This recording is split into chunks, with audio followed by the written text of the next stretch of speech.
¿Qué si los muertos no fueran carne rediviva que regresa de la tumba para atormentarnos con sus gemidos y sus voces agonizantes?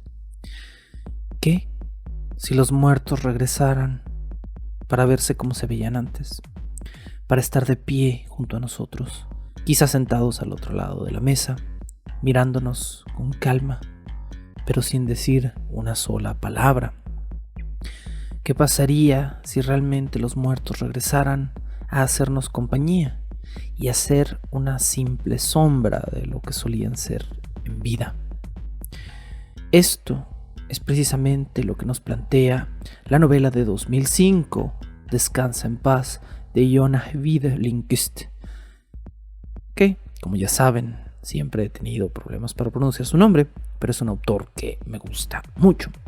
Por supuesto, como pueden también asumir de su nombre, Jonas Wiede Lindqvist es un autor sueco, ¿sí?, que escribe sobre criaturas sobrenaturales, pero de una perspectiva totalmente distinta a la esperada. Jonas Wiede es el autor también de Déjame entrar, o Let the Rade komma in, Let the Right One in, en sueco, que es una famosa y aclamada novela de vampiros que ha visto 2 diferentes adaptaciones a cine. Ambas valen mucho la pena. Las he recomendado una y las recomiendo siempre que hablamos de Jonas Wiede en este programa. Es un autor muy interesante. La novela, por supuesto, de Déjame entrar es una fabulosa novela de vampiros. Es quizá una de las mejores novelas de vampiros que puedan leer y sobre todo una de las mejores novelas modernas, por supuesto. En este caso, vamos a hablar de su novela de 2005, Descansa en paz, que si bien no es tan impactante como Déjame entrar, y tiene temas también fuertes, pero quizá no tan fuertes como los de Déjame entrar, que son la pedofilia, la violencia, la muerte, el infantilismo y el amor, que son temas bastante complicados. En Descansa en paz, la situación está vinculada a la idea de que un día los muertos regresan, pero no regresan simplemente a comerse a los vivos, regresan a atormentarlos con su simple presencia. Imagina que por fin, después de años de duelo y psicólogos, has aceptado la muerte, por ejemplo, de tu pequeño hijo. Ahora imagínate que después de 5 años de trabajarlo con tu médico profesional y de aceptar que tu familiar ha muerto, de repente un día tu niño vuelve a tocar a la puerta, pero ya no te habla, ya no sonríe, ya no disfruta estar contigo, es simplemente un fantasma de lo que solió ser.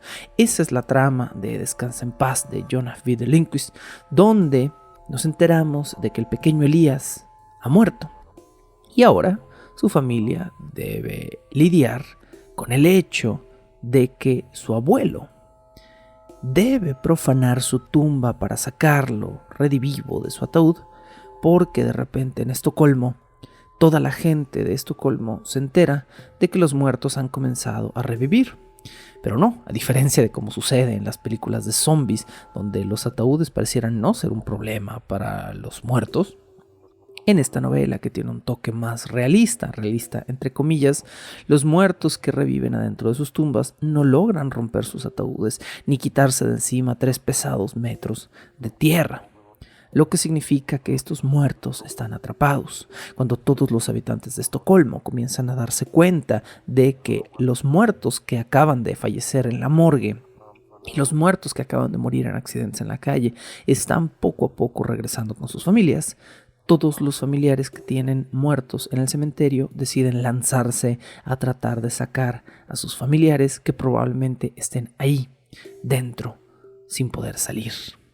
Esta y otras historias son la trama de esta novela, Descansa en paz, que en inglés tiene un título ligeramente distinto.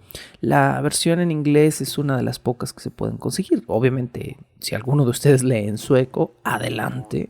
Si pueden conseguirla y tienen la capacidad de leer en sueco, eso es fabuloso.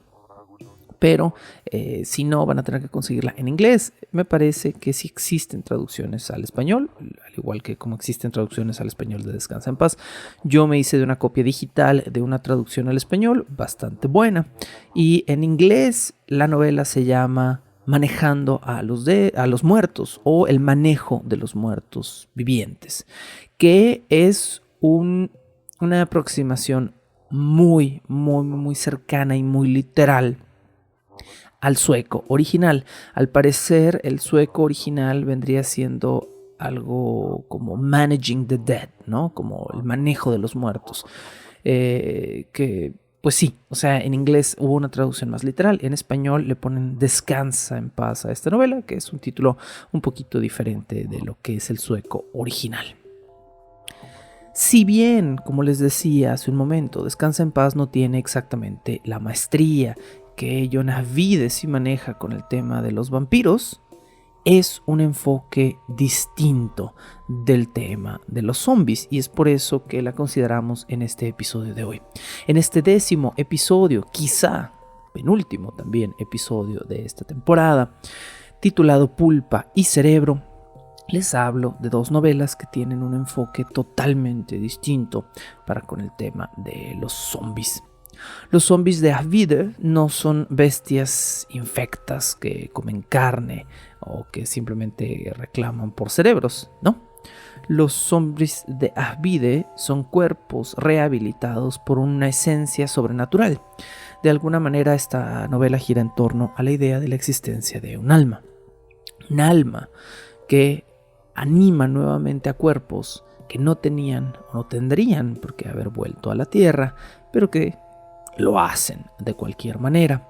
Estos cadáveres redivivos por esta esencia divina no tienen demasiado control sobre sus extremidades y no están enteramente vivos.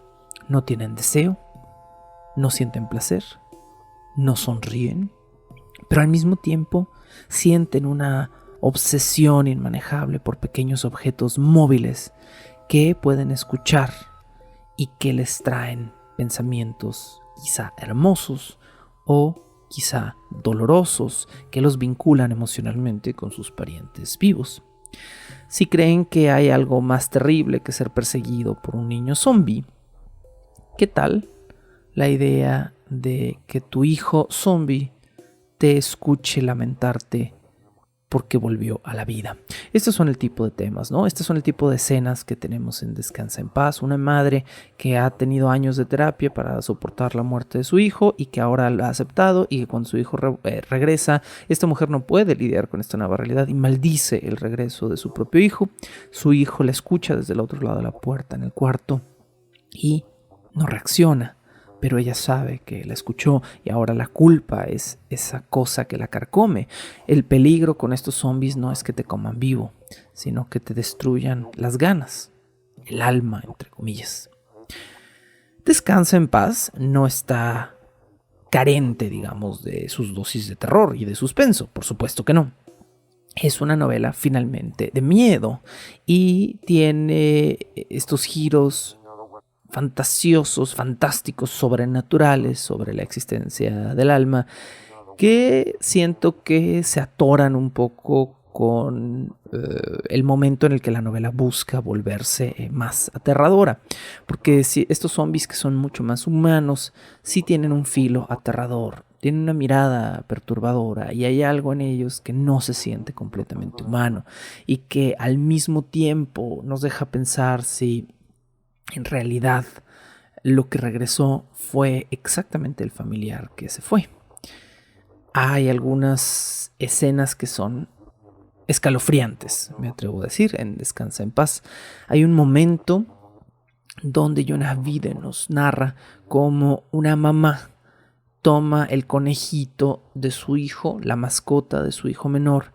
Esta mujer es, digamos, el zombie, y mientras interactúa con él, lo destroza el conejito vivo con las manos y le rompe el cráneo y le saca los ojos, ¿no? Y hay momentos muy oscuros que se van quedando grabados, pues, en la mente humana de esta novela.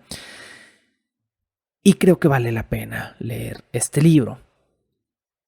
Desde 2005 se ha anunciado una adaptación fílmica, esto quizá gracias al éxito, por supuesto, de Déjame entrar.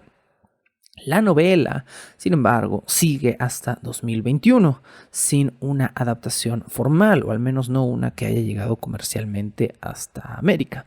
Por lo tanto, dado que no podemos disfrutar de Descansa en Paz en un formato conveniente y cinematográfico, ¿qué les parece si les leo un fragmento de Descansa en Paz? Esto sería el prólogo, que está titulado Cuando la corriente revierte su curso.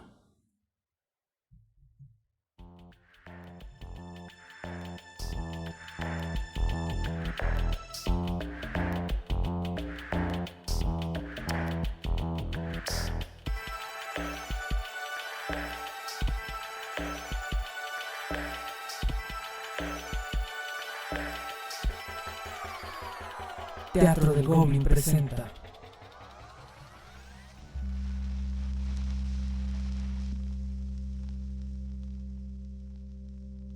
La muerte es solo la aguja que abre el ojo para que por fin puedas ver la luz donde vivimos.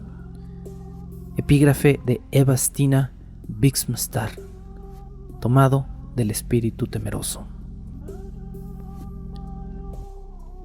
Calles Webachen, 13 de agosto, 10:49 de la noche.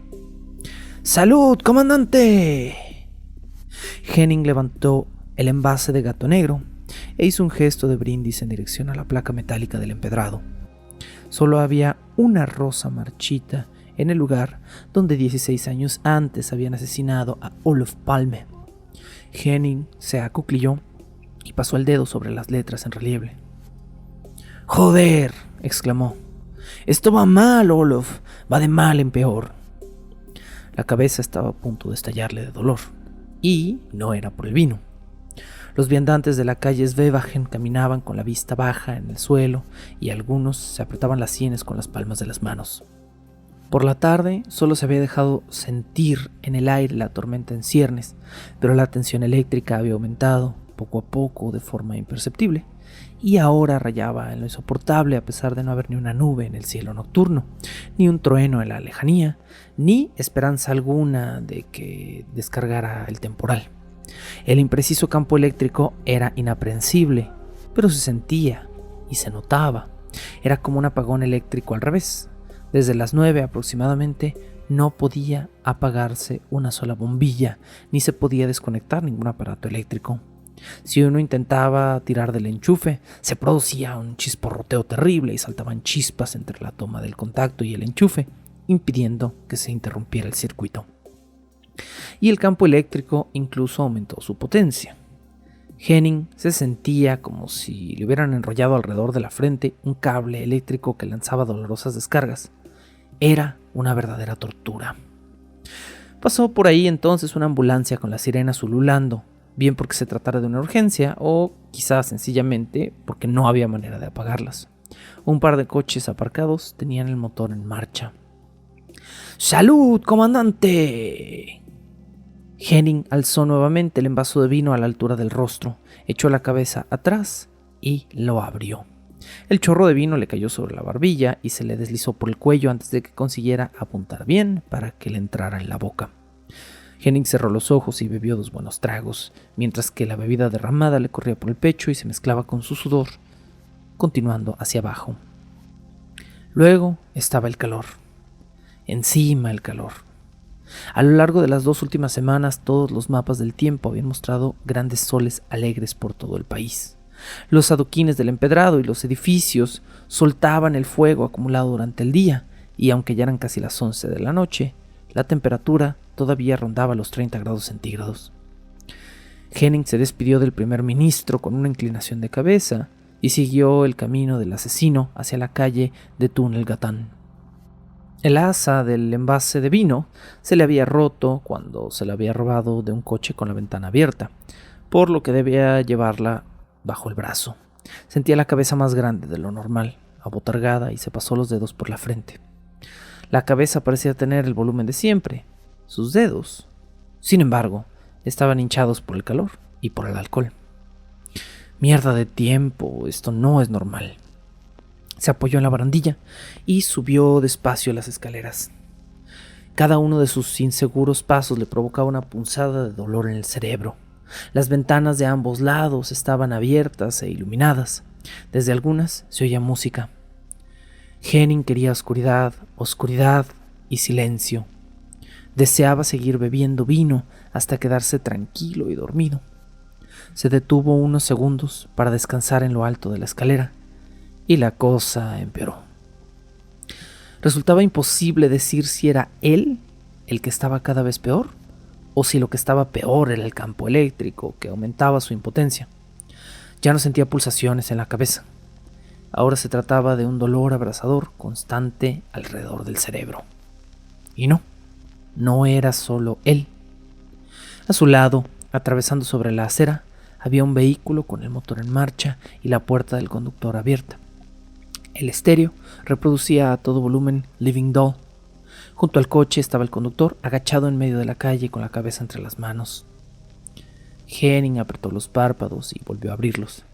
¿Eran imaginaciones suyas? ¿O las luces de los departamentos cercanos se habían vuelto todavía más potentes? Algo va a pasar. Despacio, paso a paso, cruzó la calle de Dobbelsgatan y se cobijó bajo la sombra de los castaños en el cementerio de San Juan, donde se derrumbó. Ya no podía más.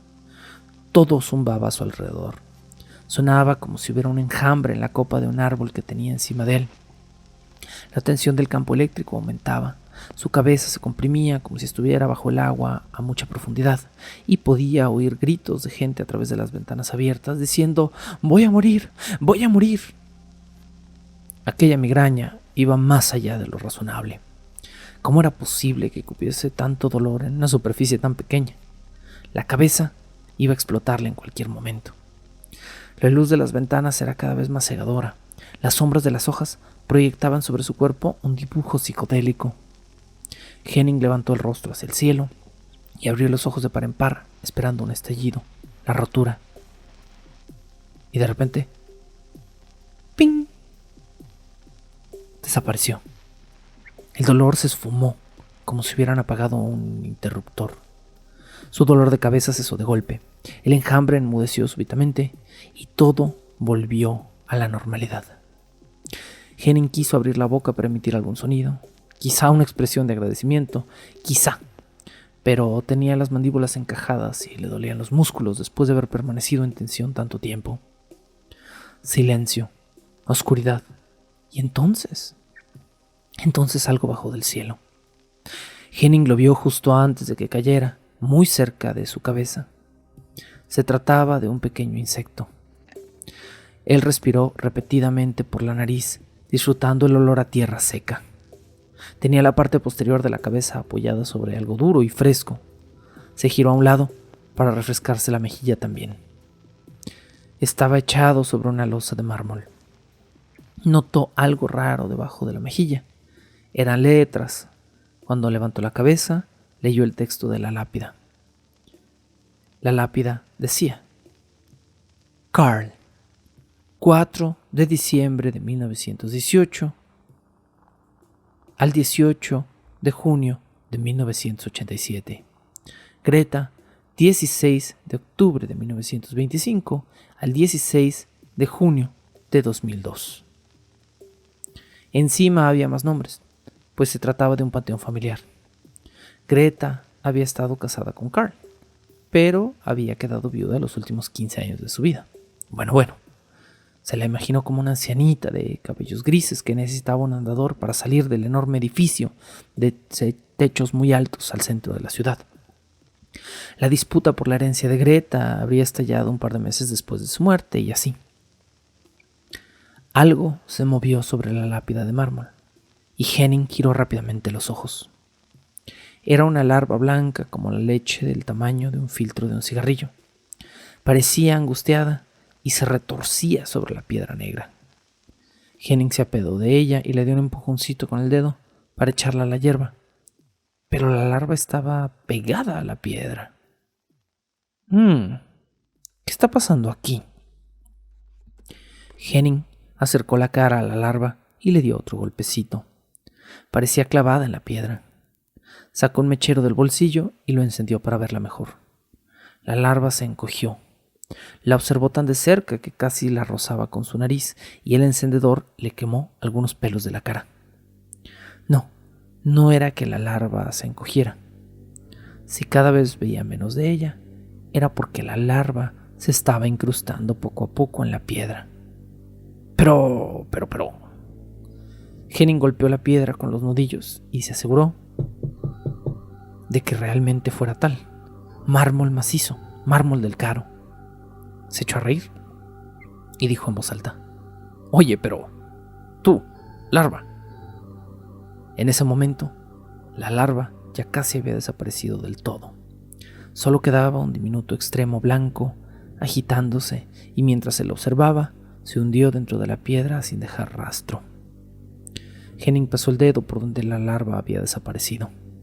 No había agujero ni resquicio alguno por donde se hubiera introducido. Había caído y ahora había desaparecido. Henning dio unas palmaditas sobre la piedra. Eso está muy bien. Buen trabajo. Después recogió su vino y se fue hacia arriba en dirección a la capilla para sentarse a terminar de beber su botella en las escaleras. Nadie, excepto él, vio lo que acababa de suceder.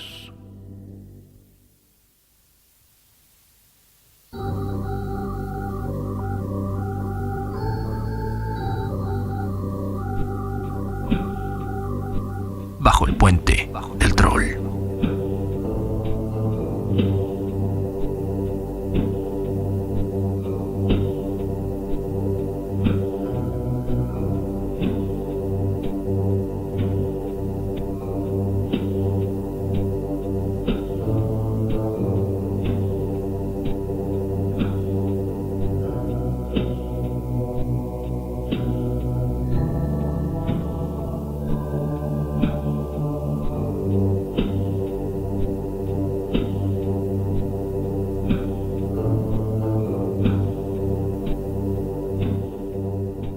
Continuamos nuestro viaje por la historia de la literatura de los zombies, ahora en el año cercano de 2014, donde podemos hablar de La chica con todos los dones, de Mark Carney.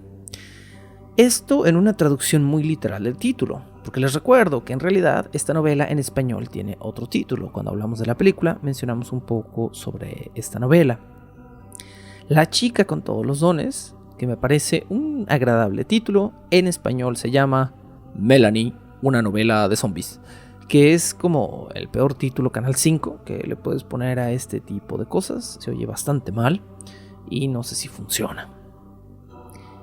No obstante, la novela en sí es bastante buena y Mark Carney parece ser un autor bastante prolífico que hace mucho en el tema de los zombies, entre otras cuestiones de fantasía.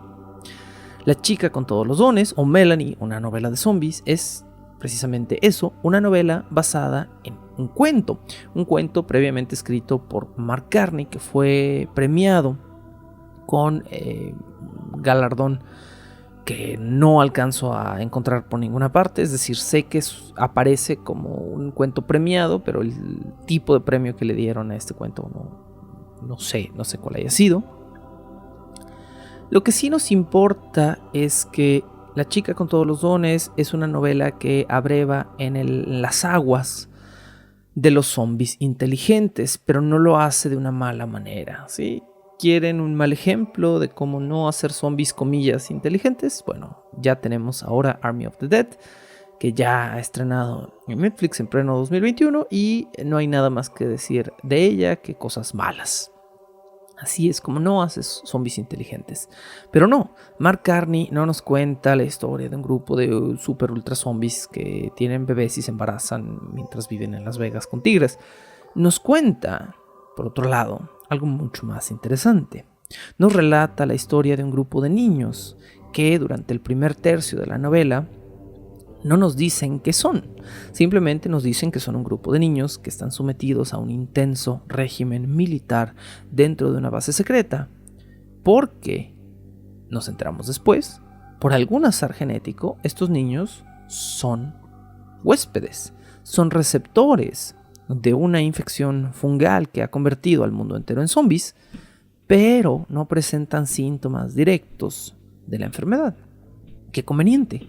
Entonces, ¿por qué no tratarlos como humanos? ¿Por qué no tratarlos como algo normal? Bueno, estos niños sufren de un mal colateral a su enfermedad, entre comillas, velada.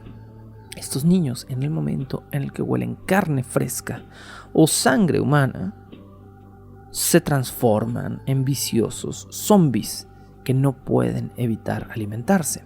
A pesar de ser niños comunes y corrientes, perfectamente normales y pensantes, la mayoría de ellos, bastante brillantes, son portadores semipasivos de la condición, pero esa pasividad puede terminar en un momento en el que el hongo se excita dentro de sus cabezas, de alguna manera. Esta novela es una de las mejores humanizaciones del zombie, porque ha habido muchos intentos, hay que decirlo, ha habido muchísimos intentos de humanizar al zombie. Por lo menos que sepamos, intentos más o menos satisfactorios ha habido 3. O vaya, quizás sí han habido más, pero a mí por lo menos se me ocurren mencionar 3 ejemplos, por lo menos que se me vienen a la cabeza, de zombies pensantes que más o menos funcionan. Uno de ellos sería esta novela de Mike Carney, otro sería, por supuesto, iZombie, y el tercero es debatible si funciona o no. Parece que funcionó en términos muy comerciales, ¿sí?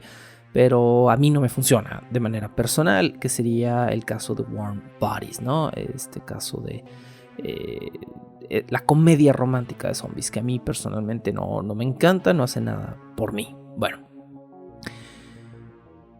este para mí entonces es el mejor ejemplo de un caso de humanización de zombies, donde Carney logra hacernos sentir, sin sentimentalismos absurdos, sin melodrama, simple empatía humana por un zombie. Por supuesto, ya lo hablamos en la película, hay que hablarlo ahora desde la perspectiva de la novela. La protagonista de la novela es Melanie, una niña muy bonita, como se le describe, de cerca de 11 años de edad, una niña blanca como el mármol, con ojos deslavados, totalmente azules, que a pesar de ser hermosa y joven, y una niña, finalmente es abiertamente maltratada, marginada, amarrada, desnudada, bañada con violencia por un grupo de militares que no quieren ni siquiera tocarla ni estar cerca de ella, y que incluso le escupen encima, ¿sí? Entonces hay un factor psicológico muy brutal en esta novela, donde la manera en la que Carney nos describe a Melanie es como la niña más brillante y más dulce, pero la forma en la que la tratan es como una refugiada política de una guerra espantosa, ¿sí? Entonces hay un choque muy muy fuerte en esta situación.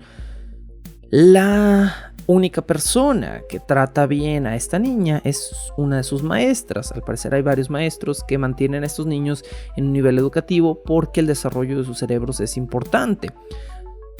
Lo que gira en torno a la trama de esta novela es el rollo de que, como es un hongo que se establece en la base del cerebelo humano, lo que convierte a las personas en zombies en esta iteración, los doctores están tratando de estudiar este hongo, y la manera en la que este hongo se mantiene más activo de alguna manera es si estos niños son intelectualmente estimulados, de forma que este grupo de niños portadores son constantemente puestos a prueba. Sus habilidades matemáticas son muy buenas, los ponen a dibujar, los ponen a contar historias, y es precisamente la maestra de literatura, de inglés, Miss Justino, quien de alguna manera es la única mujer, persona, ser humano que empatiza con estos niños, más allá de simplemente ser una persona trabajando en una base militar con zombies pensantes, ¿no? Ya saben pues que esta novela de 2013 se adaptó a cine en 2016 bajo el título de la novela original, The Girl with All the Gifts, la chica con todos los dones, o la niña con todos los dones. con la única diferencia de que en la versión fílmica las dos protagonistas, Melanie y Miss Justino, fueron invertidas en raza, ¿sí? En la versión fílmica, Melanie es negra y Miss Justino es blanca, siendo que en la novela original inglesa son al revés.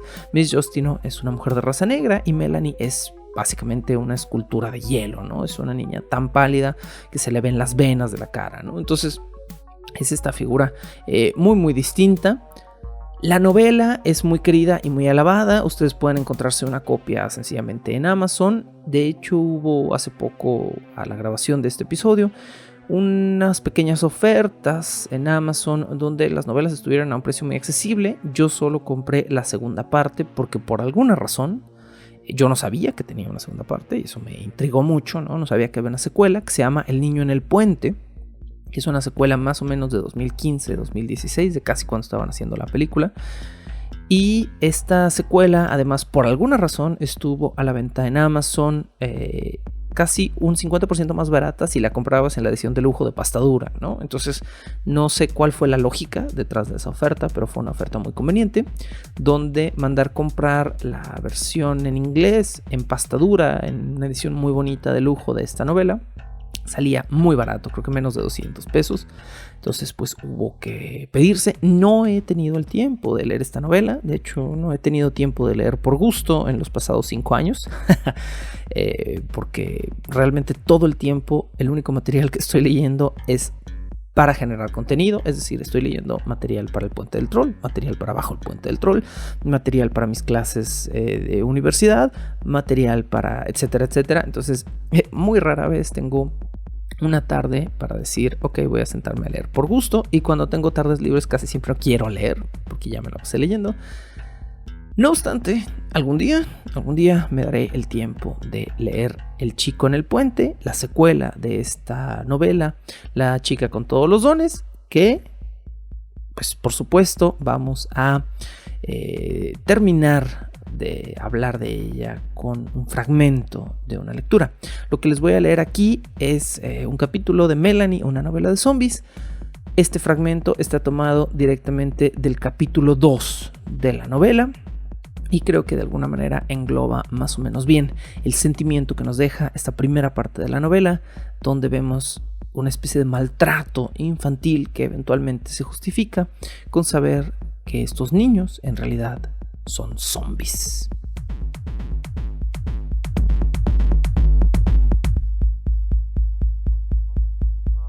Un día entra el sargento en plena clase de la señorita Justino.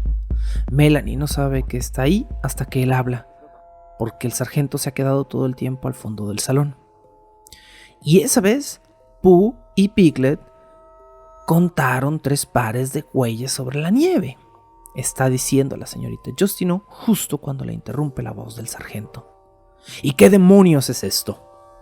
La señorita Justino se detiene y vuelve la mirada hacia él. Ah, estoy leyéndole a los niños un cuento infantil, sargento Parks, dice. Eso ya lo veo, dice la voz del sargento. Creía que la idea era poner a prueba su capacidad, no estarlos entreteniendo. La señorita Justino se pone tensa. Si uno no la conociera tan bien como Melanie, y si no la observara con tanto detenimiento como lo hace Melanie, seguramente no se daría cuenta de esto. La verdad es que un instante después, su voz vuelve a sonar como la de siempre, sin el menor rastro de enojo. Eso es exactamente lo que estamos haciendo, dice. Es muy importante comprobar cómo procesan los niños la información, pero para que pueda salir algo de información de ellos, primero tiene que entrar. ¿Algo? Repite el sargento. ¿Datos? ¿Quiere decir información? Bueno, sí, pero no solo datos, sino ideas. Ah, sí, claro, porque Winnie the Pooh está lleno de ideas brillantes, ¿no? El sargento está utilizando el sarcasmo. Melanie sabe cómo funciona el sarcasmo. Dices nada más lo contrario a lo que quieres decir realmente y ya. En serio, está perdiendo el tiempo. Si quiere contarles a estos niños historias, hábleles de Jack el Destripador o cuénteles la vida de John Wayne Gacy. Son niños, dice la señorita Justino. No, no lo son. Sí, desde el punto de vista psicológico, son niños. Pues entonces que le den por saco a la psicología, dice el sargento con una voz que suena como si ahora estuviese más enfadado. Por eso precisamente no conviene que les lea Winnie the Pooh. Si sigue así terminará viéndolos como niños de verdad y no son niños, se va a descuidar y puede que desate a uno de ellos porque quizá quiera rascarse o necesite un brazo y no hace falta que le diga lo que pasa después, ¿verdad? El sargento camina hasta la primera fila de la clase y hace algo que me parece realmente horrible. Se arremanga la camisa hasta el codo y coloca el antebrazo desnudo delante de la cara de Kenny, justo enfrente de él, a un par de centímetros nomás. Al principio no pasa nada, pero entonces el sargento se escupe en la mano y se frota el antebrazo como si quisiera quitarse algo de encima. No, por favor no lo haga, dice la señorita Justino. No le haga eso. Pero el sargento no responde, ni siquiera la mira. Melanie se sienta 2 filas detrás de Kenny, a un lado, así que lo presencia todo. De pronto Kenny se pone muy tieso y emite un gimoteo, y entonces se le abre la boca y comienza a lanzar dentelladas contra el brazo del sargento, a pesar de que lógicamente no puede alcanzarlo. Y la baba le comienza a gotear desde la comisura de la boca. No es mucha, porque nadie les da mucho de beber, y se queda allí, goteando desde la comisura de su boca, colgando desde la barbilla de Kelly, bamboleándose mientras Kenny gruñe e intenta alcanzar el brazo del sargento y emite una especie de gimoteo lastimero. Pero aún falta lo peor, porque entonces también los niños que están a ambos lados de Kenny comienzan a hacer el movimiento, a dentellar como si algo los hubiera contagiado, y los niños que hay detrás de él se retuercen y tiemblan como si estuvieran pinchándolos con fuerza en el estómago. ¿Ya lo ve?, dice el sargento mientras se vuelve a la señorita Justino para asegurarse de que entienda su punto. Entonces parpadea sorprendido y da la sensación de que lamenta haberla mirado, porque la señorita Justino lo está observando con hostilidad, como si quisiera abofetearlo, y el sargento baja el brazo y se encoge de hombros, como si nada de aquello importara en realidad. No todo lo que parece humano es humano, dice. Cierto, reconoce la señorita Justino. En eso estamos de acuerdo. La cabeza de Kenny se inclina ligeramente hacia un lado, todo cuanto le permite la correa, y de la garganta del niño sale una especie de cloqueo. No pasa nada, Kenny, dice la señorita Justino. Te prometo que se te va a pasar enseguida. A ver, sigamos con el cuento, ¿sí? ¿Les gustaría a todos saber qué pasó con Winnie Pooh y Piglet? Sargento Parks, si nos disculpa, por favor, tengo una clase que continuar.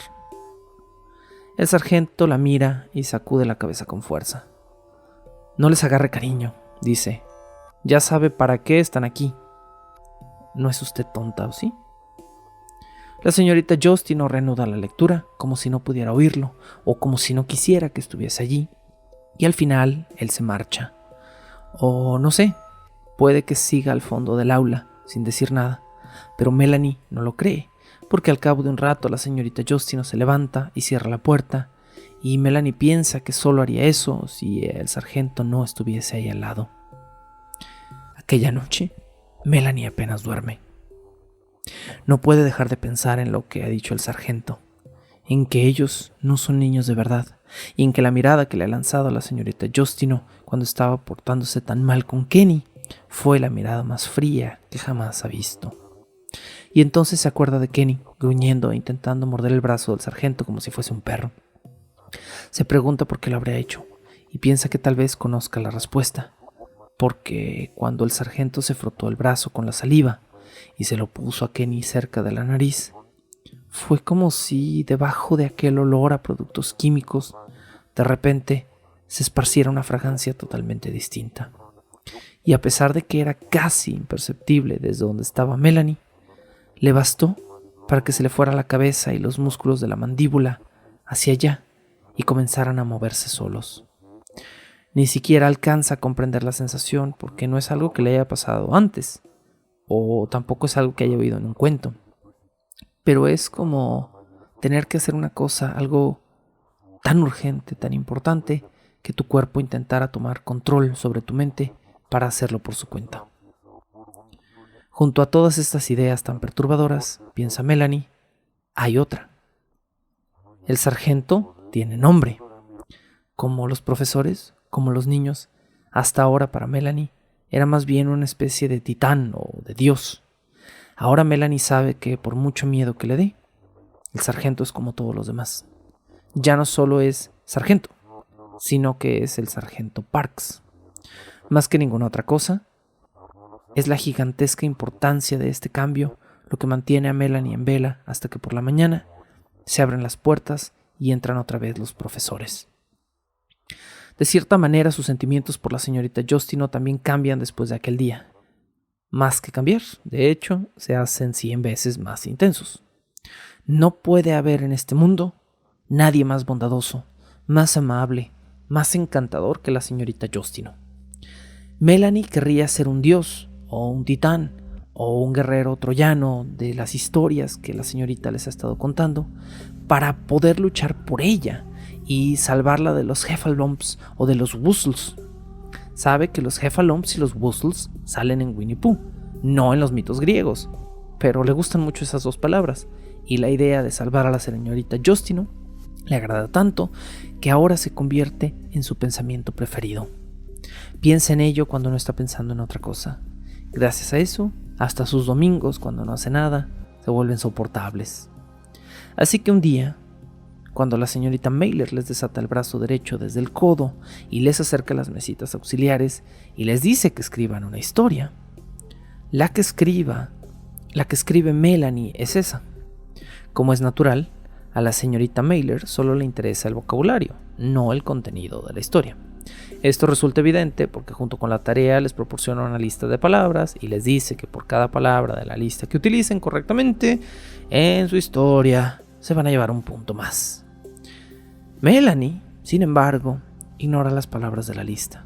Simplemente deja volar su imaginación. Luego, cuando la señorita Mailer pregunta quién querría leer su historia en voz alta, Melanie es la primera en levantar la mano. Levanta todo lo que puede levantarla, teniendo solo el antebrazo suelto, claro. Y dice, yo quiero, señorita Mailer, por favor, yo. Así que la señorita Mailer le pide que lea su historia. Y su historia dice así. Érase una vez una mujer muy hermosa, la más hermosa y más amable, inteligente e increíble del mundo. Era alta, no estaba encorvada, y tenía la piel tan oscura como su propia sombra, y tenía el pelo tan largo y negro y rizado que cuando lo mirabas hasta te mareabas. Y esta señorita vivía en la antigua Grecia, después de la guerra de los dioses y los titanes, cuando los dioses ya habían ganado. Un día, mientras paseaba por el bosque, la atacó un monstruo. Era un maldito aborto y quería matarla y comérsela. La mujer, que era muy valiente, luchó y luchó, pero el monstruo era muy grande y feroz, y por muchas veces que lo hiriera, no dejaba de atacarla. La mujer estaba muy asustada, llevaba el miedo prendido de su alma mortal. El monstruo le rompió la espada y la lanza y se dispuso a devorarla. Entonces apareció una niña pequeña. Era una niña muy especial, creada por los dioses, así como hicieron a Pandora. Y también era como Aquiles, porque su madre, la hermosa y maravillosa mujer, la había sumergido en las aguas de la laguna Estigia, así que era invulnerable, salvo en un pequeño punto, que en esta ocasión no era su talón, porque pues bueno, eso habría sido como Aquiles, entonces no era el talón. Bueno, y la niña pequeña luchó contra el monstruo y lo mató y le cortó la cabeza y los brazos, también las piernas, le cortó todas las partes del cuerpo, y entonces la hermosa mujer la abrazó como si fuesen vida de la vida de ella, y le dijo, tú eres mi niña especial, y siempre vas a estar conmigo, y nunca te voy a dejar ir, y así vivieron juntas para siempre en paz y prosperidad. La última frase la había tomado prestada, palabra por palabra, de un cuento de los hermanos Grimm, que la señorita Justino les había leído una vez en clase, y de hecho había tomado algunas otras partes de su historia, por supuesto, de un libro sobre mitos griegos que tenía también la señorita Justino y que se llamaba Relatos contados por las musas, o cosas que habían oído decir la gente de las musas, algo así. Pero en el fondo, esta seguía siendo una historia de Melanie. Así que Melanie se pone muy contenta cuando los demás niños le dicen lo buena que es su historia. Hasta Kenny al final reconoce que le ha gustado la parte en la que la niña hace pedazos al monstruo. También la señorita Mailer parece contenta. Mientras Melanie leía su historia, no ha dejado de tomar notas en su cuaderno y de hecho la ha grabado con su pequeña grabadora portátil. Melanie espera que se la enseñe a la señorita Justino, pues para que también ella pueda oírla. Tu historia ha sido realmente interesante, Melanie, le dice a la señorita Mailer. Mailer coloca la grabadora en la mesita junto a Melanie, justo delante de ella, y le hace un montón de preguntas sobre la historia. ¿Cómo era el monstruo? ¿Y qué sentía la niña sobre el monstruo cuando el monstruo estaba vivo? ¿Y qué sentía la niña cuando el monstruo se murió? ¿Y qué sentía la niña por la mujer? Y un montón de cosas así, cosa que a Melanie le resulta bastante divertido, porque es casi como si la gente de su historia ahora fuera real. Es más, es como si realmente hubiera podido salvar a la señorita Justino de un monstruo y como si ella la abrazara. Es más, su historia es 1.000.000 de veces mejor que los mitos griegos.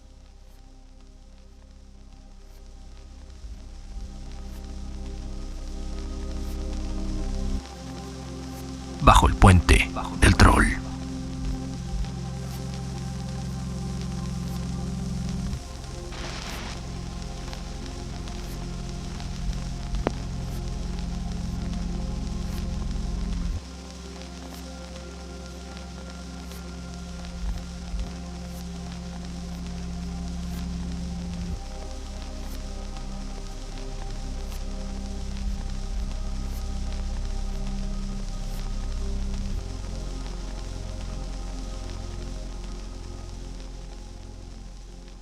El tema recurrente del episodio número 10, del episodio que están escuchando en este momento, son zombies pensantes, de alguna manera. Y como les decía, hay un par de ejemplos a considerar, no tomando en cuenta la serie de iZombie y no tomando en cuenta La chica con todos los dones o The Girl with All the Gifts, de la cual acabamos de leer un fragmento.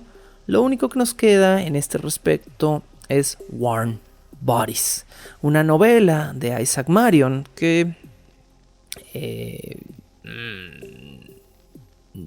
no sé, no me vende, no me convence. Honestamente no he leído la novela completa, solo fragmentos específicamente para tomar para este episodio.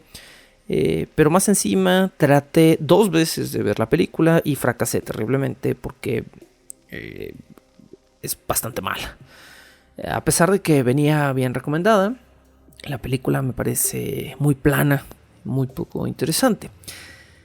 Vamos, sin embargo, a cerrar este capítulo de hoy para ser justos con las personas a quienes sí les pueda interesar esta información, hablando pues un poquito de Warm Bodies.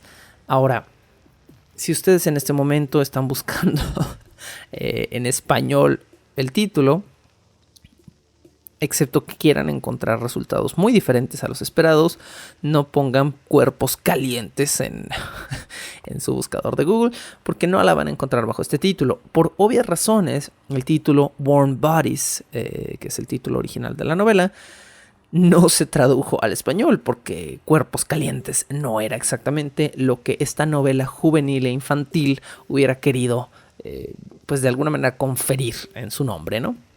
La novela en español se titula horriblemente R y Julie. Y si les suena algo es porque sí, R y Julie finalmente es fanfiction juvenil hacia Romeo y Julieta. Eso es lo que es esta novela de zombies, que es la novela debut del autor Isaac Marion, quien, por cierto, al parecer ha tenido mucho éxito con su franquicia porque ha logrado convertir esta historia juvenil en una trilogía que consta de este título, una precuela y una secuela. La precuela se llama El Hambre Nueva, es una novela de 2013 donde se relata cómo el personaje de R llegó a convertirse en un zombie, porque el protagonista de Warm Bodies ya es un zombie cuando la novela comienza. Y la secuela, que está partida en 2 tomos, porque dinero, se llaman las 2 partes El Mundo en Llamas, escrita en 2017, y 2018 cierra la trilogía falsa, tetralogía, no sé cómo decirlo, con la novela titulada Los Vivos, The Living. El libro de Warm Bodies ha sido descrito justamente como un romance zombie, porque eso es lo que es. Es una historia de amor en el Seattle post-apocalíptico que cita directamente a Romeo y Julieta, donde un zombie se come el cerebro del novio de una chica y luego ve a la chica viva. Y como estos zombies, como los de iZombie, tienen como flashbacks o sienten como los recuerdos del cerebro que se acaban de comer, este chico se queda prendado de la chica porque tiene todos los recuerdos de amor de esta mujer, y entonces es un zombie que comienza a buscar proteger a esta mujer, evitando que otros zombies se la coman. Y eventualmente se va convirtiendo cada vez en un zombie más humano por el poder del amor. Pueden ver en mi sarcasmo que hay ciertas cosas que me parecen melodramáticas y cursis, ¿no? De este tipo de literatura. Sí, finalmente es una novela juvenil, una novela para chavitos, que pues son el tipo de temas que pegan. De hecho, este fue un libro que precisamente se convirtió en un éxito de ventas porque pegó primero en línea. Me parece que en 2010 Atria Books, una división de Simon & Schuster, adquiere los derechos de publicación de este libro, que había sido publicado en línea y que era básicamente un texto de Wattpad. No sé si se publicó específicamente en Wattpad, pero que era como una especie de fanfiction de Romeo y Julieta con zombies en 2010. Y pues Simon & Schuster, que son una editorial muy poderosa, compran los derechos. Inmediatamente, además de publicar el libro, venden los derechos para la adaptación a cine. El libro y la adaptación a cine casi se estrenan al mismo tiempo. Por supuesto, esto impulsa las ventas del libro. Y entonces, en 2013, tenemos la película de Warm Bodies, que le dan muchísimo éxito a esta novelita.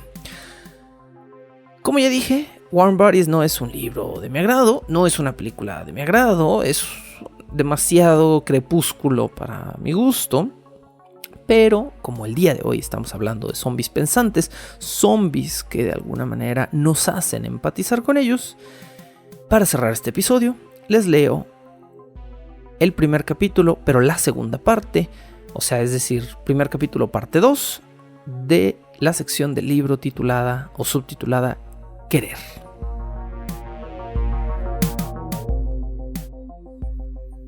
Es hora de volver a comer. No sé cuánto tiempo ha pasado desde nuestra última cacería, seguramente algunos días, pero ya lo noto. Noto que la electricidad de mis extremidades disminuye y se apaga.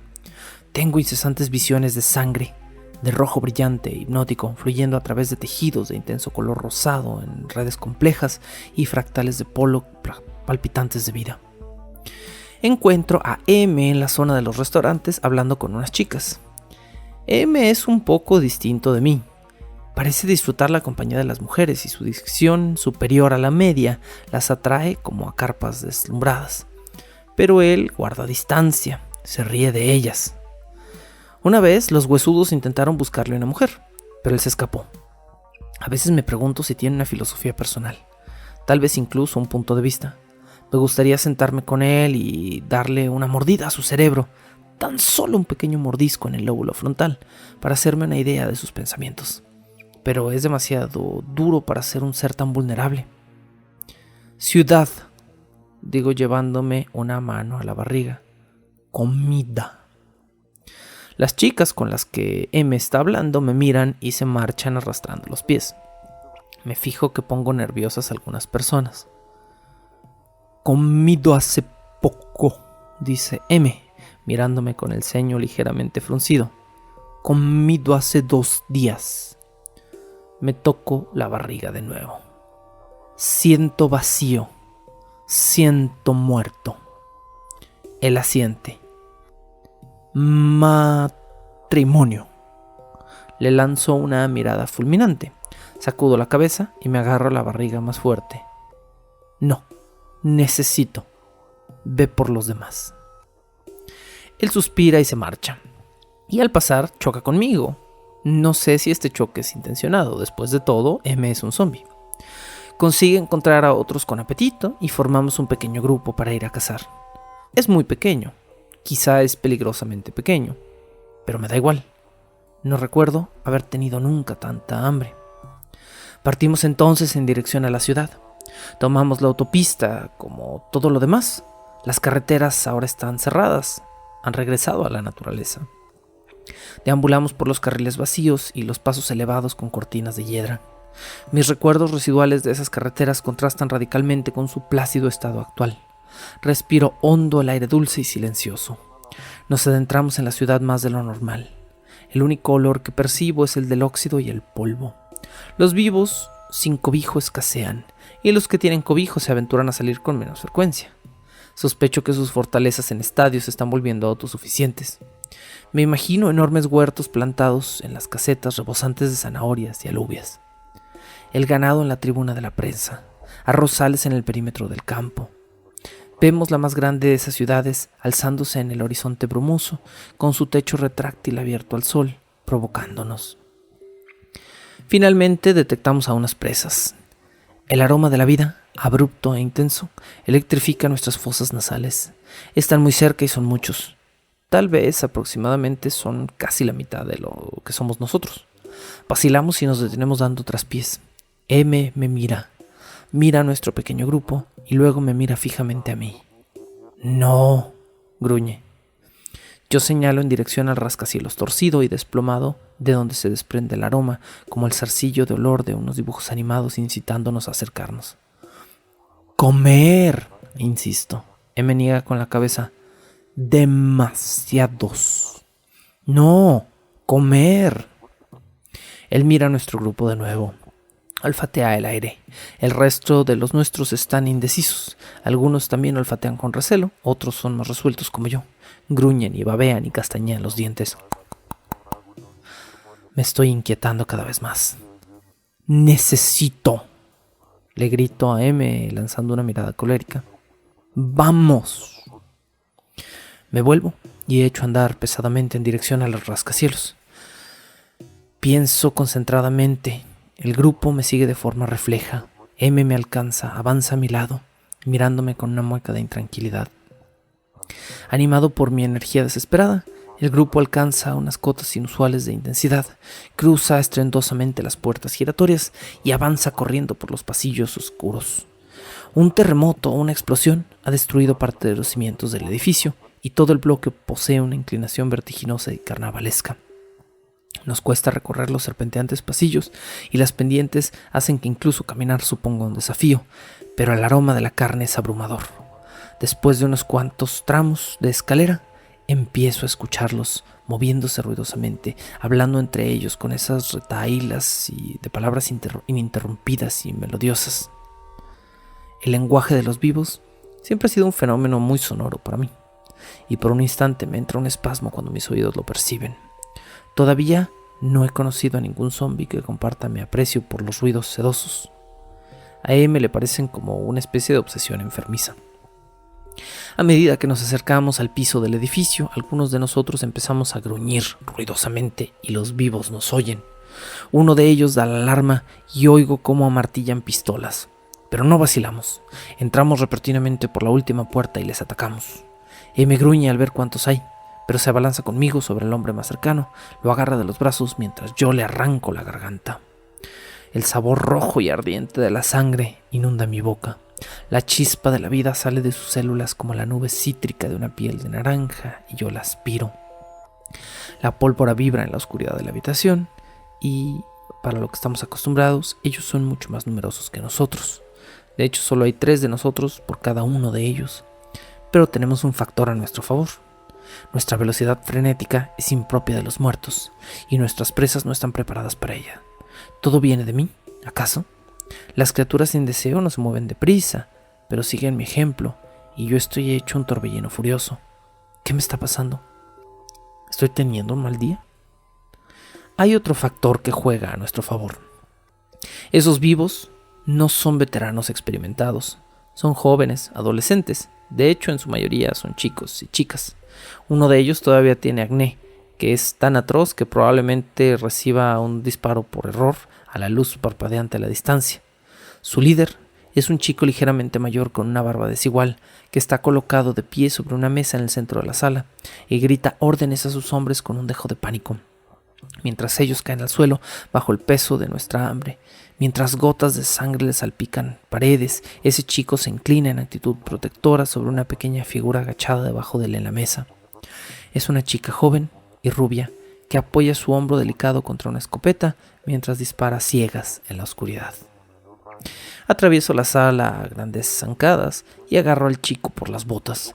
Lo derribo y él se golpea la cabeza contra el borde de la mesa. Sin vacilar, me abalanzo sobre él y le muerdo el cuello. A continuación, introduzco mis dedos en la hendidura de su cráneo y le abro la cabeza haciendo palanca, como si fuera un cascarón de huevo. En el interior, su cerebro palpita rojo y rosado.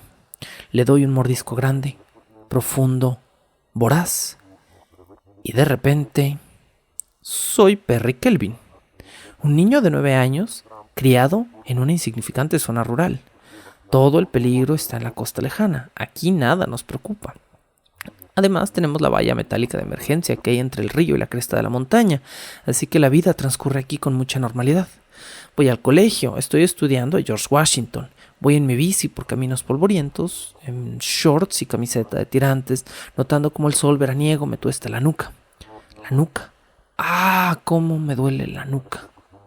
De repente estoy comiendo un trozo de pizza con mamá y papá. Es mi cumpleaños y hacen lo mejor que pueden por agasajarme, pero el dinero en realidad ya no sirve de mucho. Acabo de cumplir 11 años y por fin me van a llevar a ver una de esas películas de zombies que se estrenan últimamente. Estoy tan entusiasmado que apenas saboreo la pizza. Le doy un bocado descomunal y el queso espeso se me atasca en la garganta. Me estoy atragantando por un momento y mis papás se ríen. La salsa de tomate me mancha la camisa. Y ahora tengo 15 años. Y estoy mirando por la ventana los muros amenazantes de mi nueva casa. La luz del sol gris y oscurecida atraviesa el techo abierto del estadio. Estoy de nuevo en el colegio escuchando las normas gramaticales y procurando no mirar a la preciosa chica que se sienta a mi lado. Tiene el pelo rubio, corto y encrespado, y unos ojos azules que danzan con íntima diversión. Me sudan las palmas de las manos. Tengo la boca pastosa. Cuando termina la clase, la veo en el pasillo y me atrevo a decirle: hola. Hola, contestó ella. Soy nuevo. Sí, ya sé. Me llamo Perry. Ella sonríe. Yo soy Julie. Sonríe más y le brillan los ojos. Yo soy Julie. Ahora ella sonríe. Vislumbro su correcto delantal. Sus ojos son como los de las novelas y la poesía clásica. No, yo soy Julie, dice. Perry. Me susurra Julie al oído cuando le beso el cuello.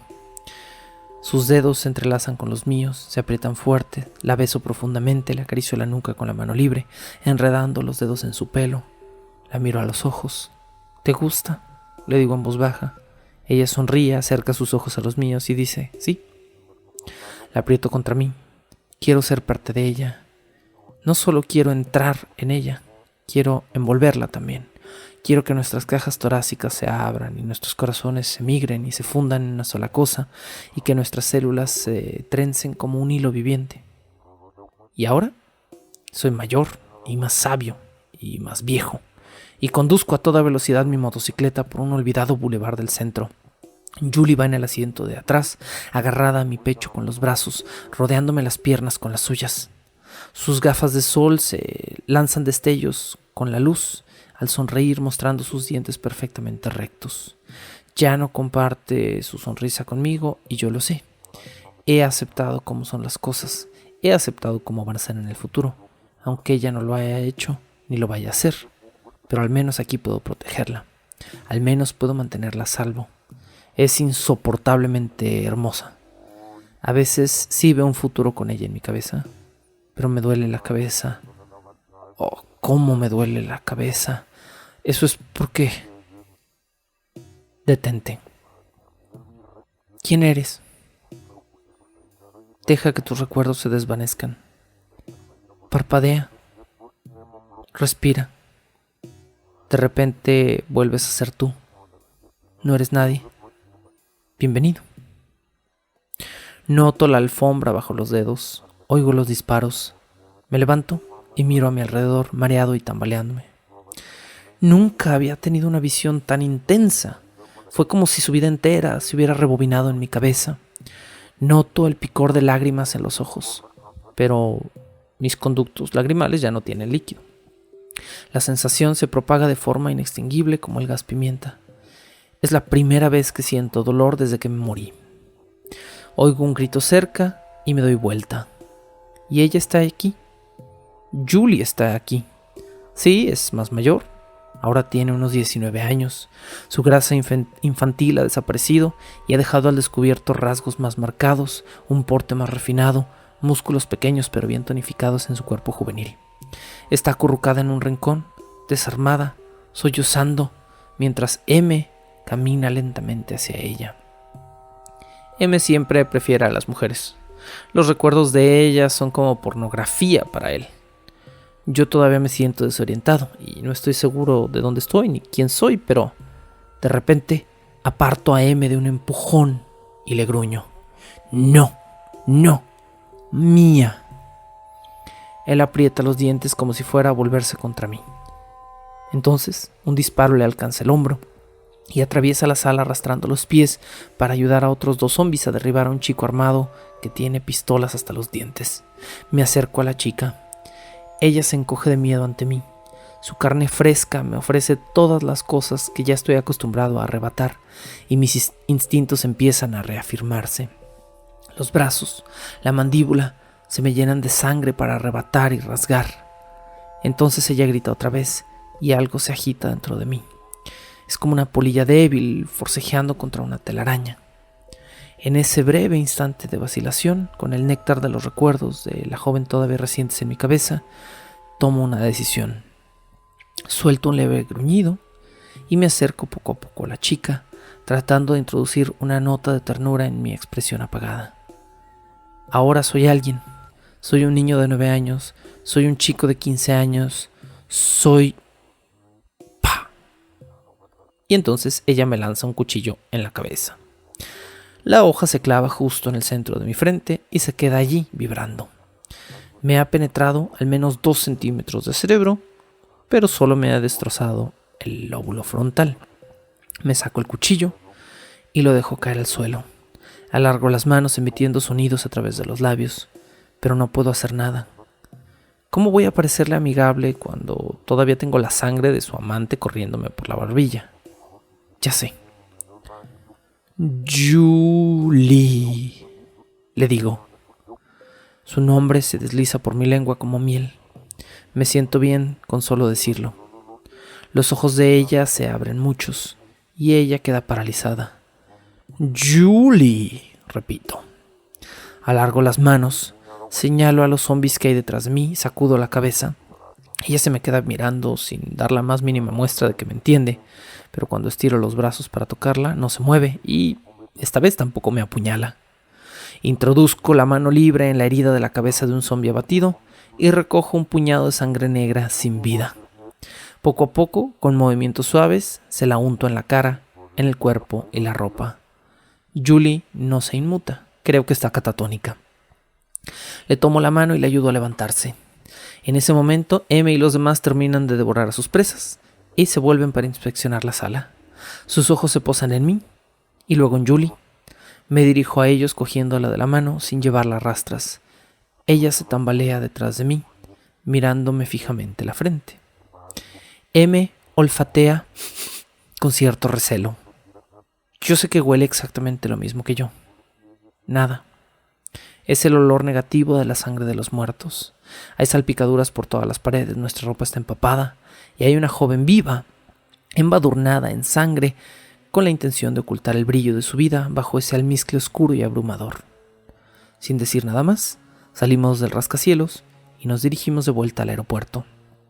Camino aturdido, rebosante de extraños y caleidoscópicos pensamientos. Julie me agarra de la mano sin fuerza, mirando fijamente el perfil de mi cara, con los ojos muy abiertos y con los labios temblorosos. Con esta peculiar lectura que parece como Crepúsculo con zombies, no sé, porno suave con zombies, cerramos este episodio del día de hoy. 3 lecturas de zombies, entre comillas, pensantes, que nos dan un enfoque distinto al tema de los zombies. El siguiente episodio de esta temporada será el último también, donde hablaremos de cómo sobrevivir a un apocalipsis zombie. Pero no me crean a mí, créanle al invitado del próximo programa, un experto en supervivencia, quien nos hablará de estos temas y quien nos confesará si él se cree capaz de sobrevivir a un apocalipsis zombie. Hasta la próxima semana, nos escuchamos nuevamente en Bajo el Puente del Troll. La locución, la producción y la música original de este programa son creadas por Sergio Vicencio. Ve a patreon.com/Sergio Vicencio y apoya este podcast para obtener horas de contenido adicional. ¿Quieres comisionar cápsulas, episodios o incluso temporadas completas o comprar contenido digital de Bajo el Puente del Troll? Ve a coffee.com/Sergio Vicencio y encárgate de decirme qué hacer. Es coffee, ko-fi.com/Sergio Vicencio. Búscame como @recuadro_blanco en Twitter e Instagram o como Sergio Vicencio en YouTube para darme tu opinión sobre este podcast. Bajo el Puente del Troll.